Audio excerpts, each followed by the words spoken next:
श्री राम भक्त हनुमान महावीर बजरंग बली की गिनती हिंदू धर्म के कुछ प्रमुख चिरंजीवियों में होती है।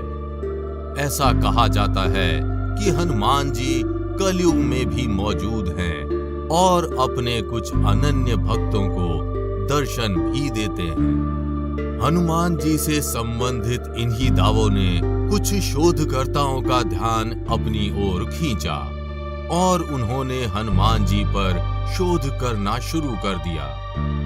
हनुमान जी की इस खोज में उन्हें जिन जिन बातों का पता चला, उन्हें जानकर आपके भी रोंगटे खड़े हो जाएंगे।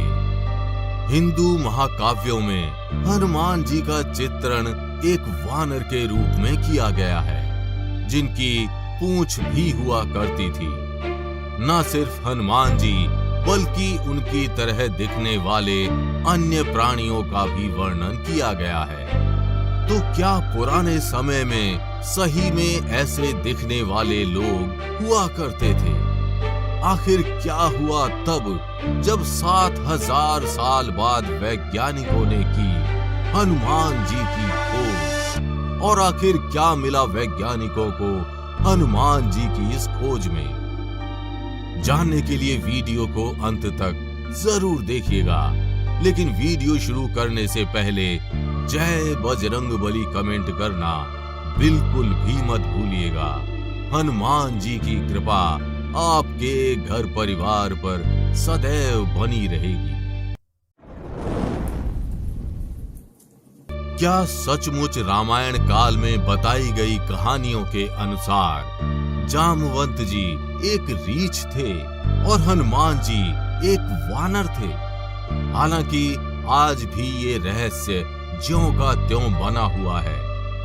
हनुमान जी के संदर्भ में आज भी अनेकों मतभेद हैं। जहां कुछ लोगों के अनुसार हनुमान जी वानर थे क्योंकि उनका मुख वानर के समान था और उनकी पूंछ भी हुआ करती थी, तो वहीं कुछ लोग हनुमान जी को वानर नहीं मानते।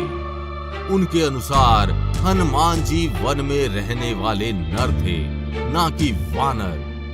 किंतु यदि बजरंग बली वानर नहीं होते तो उनको रामायण और रामचरितमानस में कपि, वानर, शाखा मृग, प्लवंगम, लोमश और पुच्छधारी कहकर नहीं पुकारा जाता। लंका दहन कांड में हनुमान जी की पूंछ की बड़ी महत्वपूर्ण भूमिका थी। रामायण में न सिर्फ हनुमान जी बल्कि अनेकों वानर समूहों का भी वर्णन किया गया है। माता सीता की खोज में सुग्रीव के बुलावे पर कोने कोने से अनेकों वानरों के समूह आए थे। स्वयं हनुमान जी के पिता केसरी भी अपने वानर समूह के साथ आए थे। तो क्या आज भी उन वानरों के होने के सबूत मिलते हैं? क्या प्राचीन काल में सच में ऐसे प्राणी भारत में वास किया करते थे? आखिर क्या है रामायण कालीन वानरों का सच? महावीर हनुमान जी को कपि भी कहा जाता है। वैज्ञानिकों के अनुसार कपि प्राचीन वानरों की एक प्रजाति हुआ करती थी जो होमिनोइडिया प्राणियों के अंतर्गत आते थे। होमिनोइडिया प्राणियों के अंतर्गत आने वाले कपि वानर दो प्रकार के हुआ करते थे। एक को हीन कपि और दूसरे को महाकपि कहा जाता था। हीन कपि के अंतर्गत वो छोटे वानर आते थे जो आज भी देखे जा सकते हैं। महाकपि का अर्थ है बड़े आकार के बंदर। आज के समय में महाकपि वानर 4 प्रकार के होते हैं: गोरिल्ला, चिंपांजी, मनुष्य और ओरंग-उटैन महाकपियों की श्रेणियों में ही आते हैं। लेकिन रामायण काल में कुछ अन्य प्रकार के भी महाकपि यानी बड़े आकार के बंदर हुआ करते थे, जो आकार में, बातचीत में और सोच समझ में मानवों जैसे हुआ करते थे। उनका मुख और उनकी पूंछ उनको मानवों से अलग करती थी।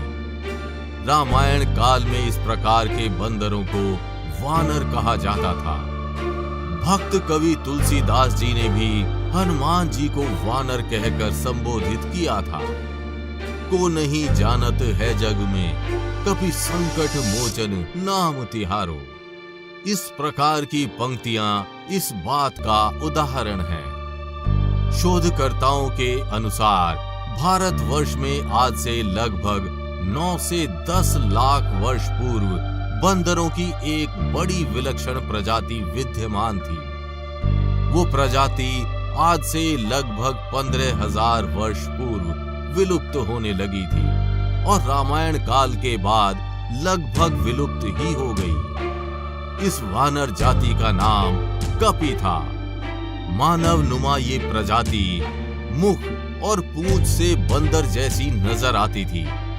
भारत से दुर्भाग्यवश कपि प्रजाति समाप्त हो गई, लेकिन कहा जाता है कि इंडोनेशिया देश के बाली नामक द्वीप में अब भी पुच्छधारी जंगली मनुष्यों का अस्तित्व विद्यमान है। भौतिक मानव विज्ञानी सिकर्क ने इस बात की घोषणा की है कि उन्हें पश्चिम टेक्सास के एक कब्रिस्तान में नर वानर प्रजाति के नए जीवाश्म प्राप्त हुए हैं। उनका कहना है कि ये जीवाश्म 43 मिलियन वर्ष पहले के हो सकते हैं और वर्तमान में इनकी तुलना उत्तरी गोलार्ध में पाए जाने वाले मैस्केलो लीमर से की जा सकती है। लेकिन अब मैस्केलो लीमर एक विलुप्त नर वानर समूह है।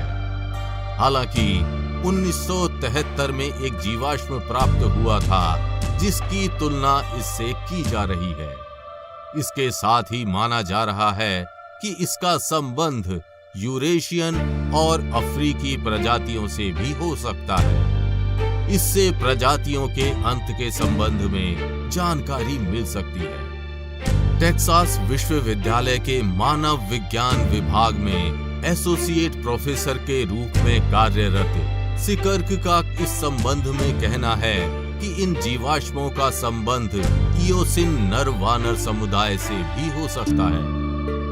ये प्रजाति समय के साथ धीरे धीरे विलुप्त हो गई और सबसे पहले ये उत्तरी अमेरिका में समाप्त हुई थी। ये जानकारी इसलिए भी महत्वपूर्ण है क्योंकि उत्तरी अमेरिका और पूर्वी एशिया के बीच फ्यूनल विनिमय के सबूत भी पाए गए हैं। कर्क ने बताया कि ये जीवाश्म अनुकूलित प्रजातियों के अंत के संबंध में बहुत कुछ जानकारी दे सकते हैं। हो न हो इसी प्रजाति के वानरों ने श्री राम रावण युद्ध में राम जी का साथ दिया हो। हनुमान जी और उनके वानर संबंधी इसी प्रजाति के हों। इससे ये बात सिद्ध हो जाती है कि हनुमान जी वास्तव में वानर ही थे और रामायण की घटना कोई कहानी नहीं बल्कि सच्चाई है। रामायण में वर्णित विलक्षण वानर प्रजाति जो आज के समय में विलुप्त हो चुकी है, इस बात का उदाहरण है। बाकी आप अपने विचार हमें कमेंट करके जरूर बताइएगा और अगर वीडियो अच्छी लगी हो तो इसे लाइक व शेयर कर चैनल को सब्सक्राइब करना बिल्कुल भी मत भूलिएगा।